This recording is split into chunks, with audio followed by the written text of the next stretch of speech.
y voy a soñando por cantar.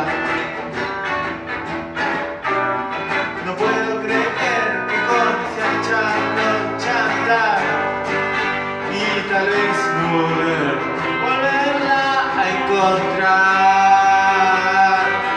Tal vez no volverla a encontrar, no volverla a ver jamás, porque fue de pura suerte que la encontré en el estudio del canal y quizás